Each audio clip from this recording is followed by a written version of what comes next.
Now this was one of my favourite things from, Lordy B, 15 years ago. Yeah, I had an involvement in this. Didn't actually run it or swim it or cycle it or anything like that, but I helped with the setup and I belted around on a quad bike looking for people who'd gone astray. And that was all the way back in 2010. And as a memento of that, I've had this huge sign in my shed for a long time. And what I'm going to do now is repurpose it.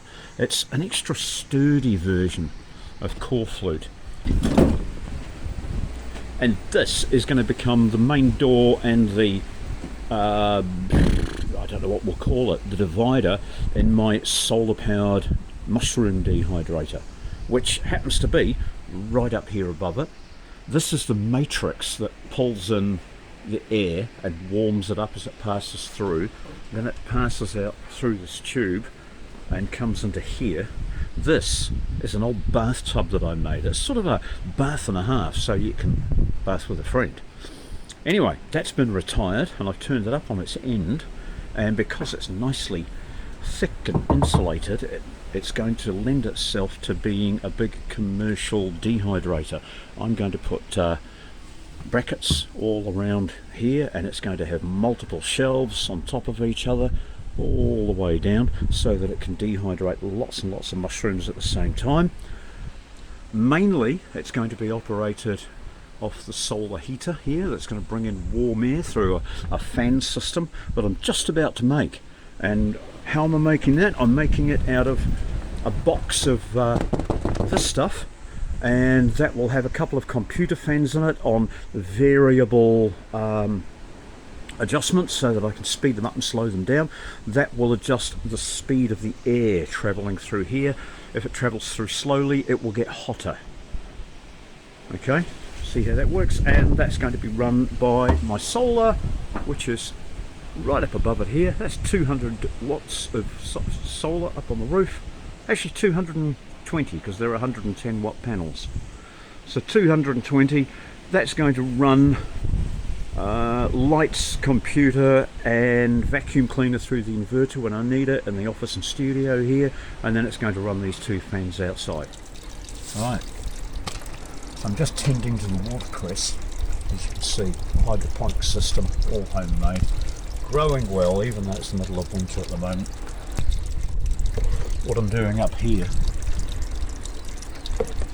is just looking for any shoots that have got roots coming out of them and tucking those into the nutrient. And that's going to speed up the growth, of course. Make for a healthier plant. But what I've got to do next is go down and do a quick harvest on the mushrooms.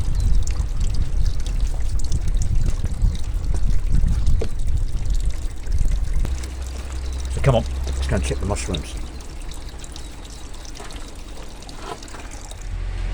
I haven't had you down here in the shroomery for a long time, not since my disasters of earlier this year where I was learning how to grow.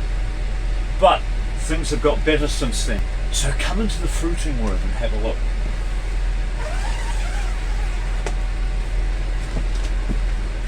Hey, not the ideal lighting, I know, because the lights are on a time clock and I can't change it.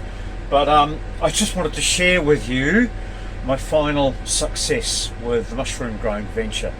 Yep, I'm now producing mushrooms and they're going to restaurants and the farmers market every week.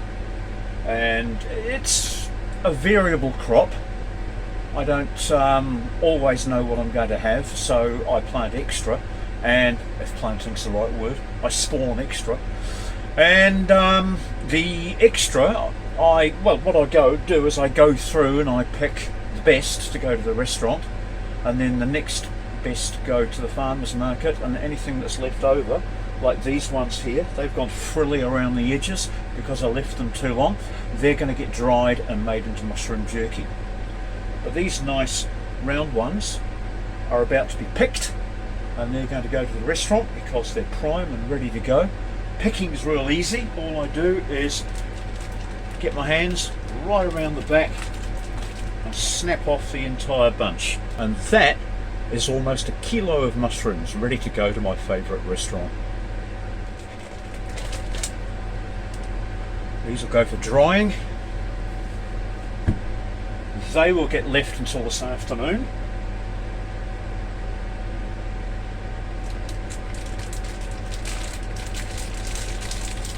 I'll pick these now, and these can go in the fridge for the Thursday night market. Tomorrow,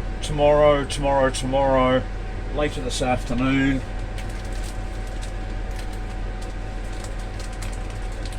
These can go in the fridge for the market.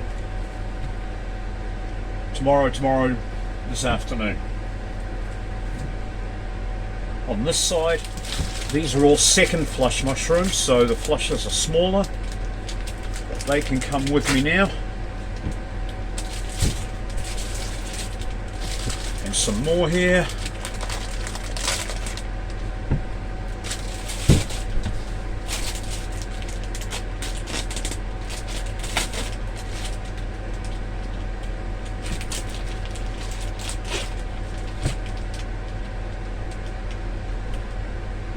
That's a good little morning's harvest. I'll get the same again this afternoon, and it'll be like that all through the week. There we go, not quite a full kilo of mushrooms, 830 grams, so we're 170 grams off a full kg, but that's a massive bunch of mushrooms, and they're just perfect.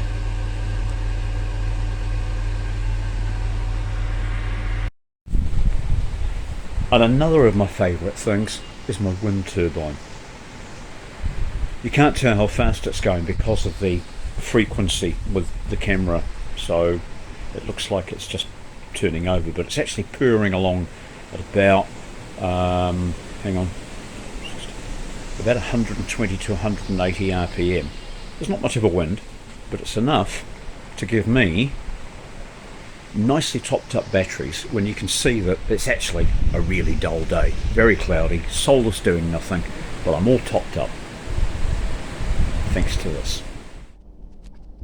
You see, even though it's a pretty grotty day outside, we're topped right off at 14.4 volts. The little battery symbol shows us that it's full to the top. The solar is only doing, oh wait a minute, I haven't got my glasses on. Solar's only pulling 1.5 amps, so it's certainly not punching above its weight today. And the fridge is going nicely. Some other of my favourite things is Landyland. This is where I keep my Land Rovers, which I'm part way through doing up all of them. This one was actually fully rebuilt and painted by me and then left, and it's now mossing over.